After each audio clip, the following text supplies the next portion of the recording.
Bom dia, prezados ouvintes do programa Semeador da Manhã. Para não ser enganado, temos que estar revestidos da armadura da fé. Estamos falando sobre a armadura da fé cristã. Hoje, antes de falar mais especificamente sobre a armadura, quero falar sobre a forma como o inimigo nos ataca. Não adianta ter somente uma armadura numa guerra, temos que saber guerrear. Já falamos que temos que usar a armadura todos os dias e toda hora, pois estamos em guerra espiritual contra o mal o tempo todo. Não há descanso nesta guerra. Nosso descanso será depois que Jesus estabelecer o seu reino.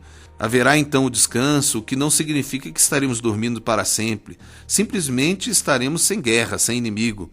Agora, contudo, temos um inimigo e uma guerra o tempo todo. Você tem que estar com a armadura o tempo todo. Não seja aquele tipo de cristão que vive uma vida na igreja e outro fora da igreja. Seja o cristão o tempo todo. O texto que lemos no programa de ontem foi: revesti-vos de toda a armadura de Deus, para que possais estar firme contra as astutas ciladas do diabo. Este é o texto de Efésios 6:11. No verso 13 do mesmo capítulo diz: portanto, tomai toda a armadura de Deus, para que possais resistir no dia mau, e havendo feito tudo, ficar firmes. Observou o texto? Tomai toda a armadura. Então tem partes da armadura, e essas partes nós vamos falar depois.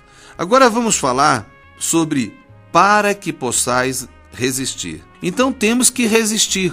Você coloca a armadura e resiste. Não pense que somente usar a armadura é sua proteção.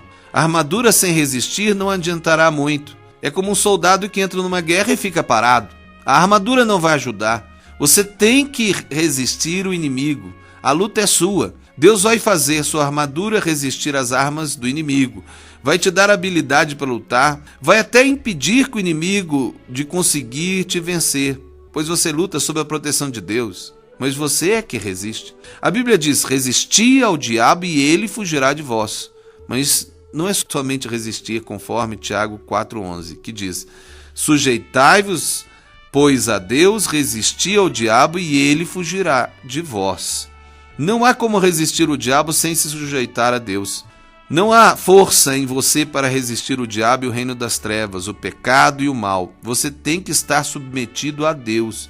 Isso significa estar em comunhão com Deus o tempo todo. Se pecar, arrependa. Mas não lute com o diabo com pecado. Isso significa sua derrota.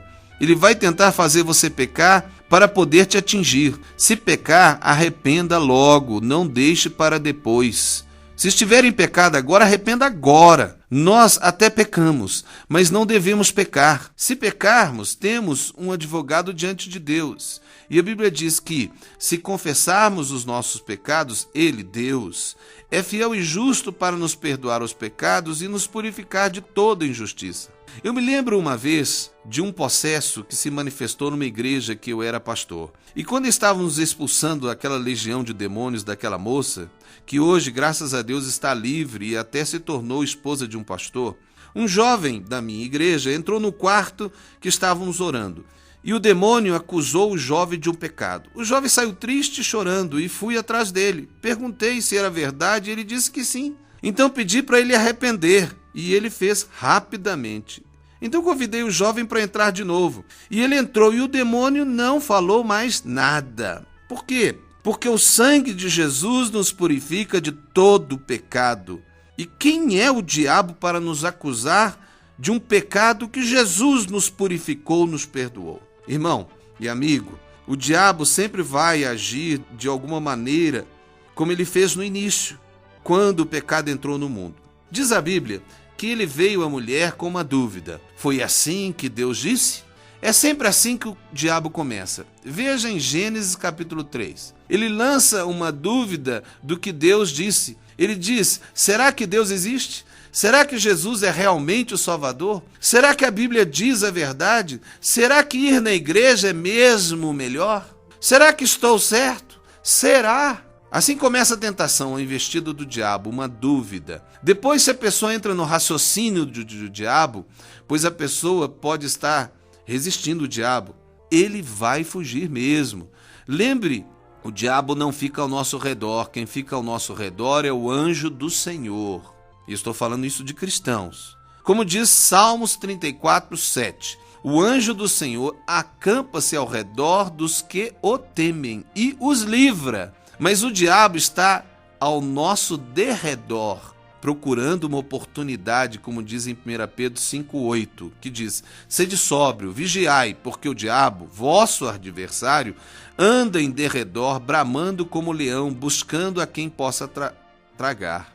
Depois da dúvida, Satanás disse para Eva que o que Deus tinha dito era mentira. E depois da dúvida vem a mentira, um engano. Veja, o diabo dizendo que Deus mentiu. Mas isso aconteceu porque o diabo viu que Eva tinha falado uma mentira. Ela não sabia exatamente o que Deus tinha dito.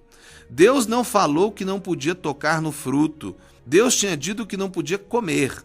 Eva então acrescentou ao que Deus tinha dito, pois não sabia exatamente o que Deus tinha dito. Se você não souber exatamente a palavra de Deus, Satanás poderá te enganar. Busque conhecer a Bíblia e ter um relacionamento com Deus.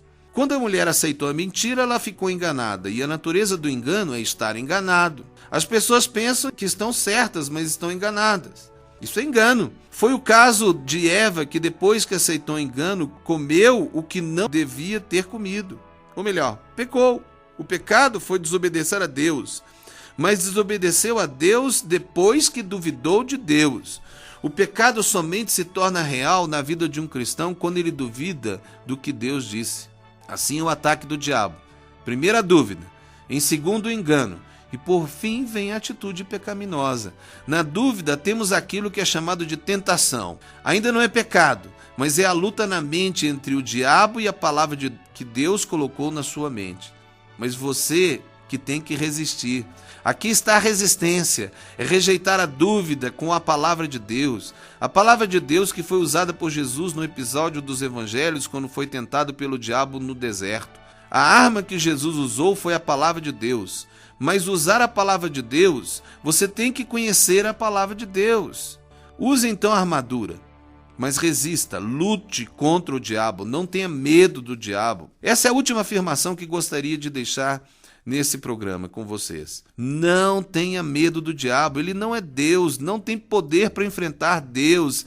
Ele enfrenta você ou a igreja, mas se enfrentar a Deus, ele perde. Lembre que tudo que o diabo faz, somente faz por permissão de Deus. Deus está no controle absoluto de tudo. O diabo somente consegue atingir a você porque você permite.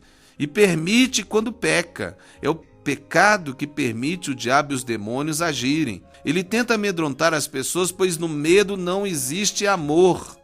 A Bíblia diz em 1 João 4,18, no amor não há temor. Antes o perfeito amor lança para fora o medo, porque o medo tem consigo a pena, e o que teme não é perfeito em amor. O medo é fruto de não confiar ou não conhecer o amor de Deus por nós. Deus nos ama e protege-nos de todo mal. Confie em Deus quando o diabo vier para tentar te destruir. Por isso não tenha medo do diabo. Alguns têm medo dos feiticeiros, dos feitiços, como se eles fossem mais poderosos do que Deus.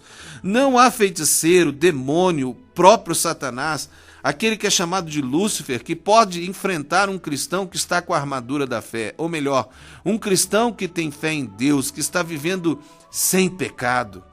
Não adianta somente ter a fé, tem que estar sem pecado. Eu vou falar de novo para a igreja do Senhor Jesus. Não tenha medo de satanistas, de feiticeiros, de bruxos, de magia, de maldição e de tudo que é do diabo. Lembre que Deus é mais poderoso. Agindo Deus, quem pode impedir? Ninguém. Os feiticeiros, satanistas e todo tipo de pecador são pessoas que precisam do amor de Deus para serem livres. Eles não são os nossos inimigos. O nosso inimigo é o diabo e as trevas, o mal, o pecado. Alguns querem expulsar as pessoas da igreja. Não façam isso. Deixem eles na igreja. Você pode confundir e tirar um verdadeiro cristão. É como Jesus disse, deixe o trigo e o joio crescer juntos.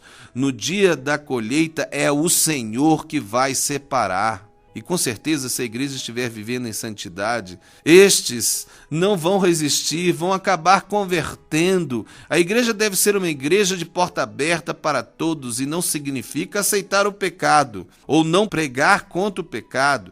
Se uma igreja viver em santidade, o pecador deixará o pecado. A Bíblia diz que nenhuma maldição pode atingir a igreja quando a igreja está vivendo em santidade. Mas se há pecado, então nós temos um grande problema dentro da igreja. Contudo, a solução não é afastar os necessitados, a solução é a igreja se arrepender e viver em santidade.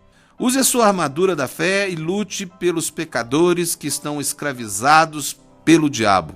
Que Deus abençoe os ouvintes.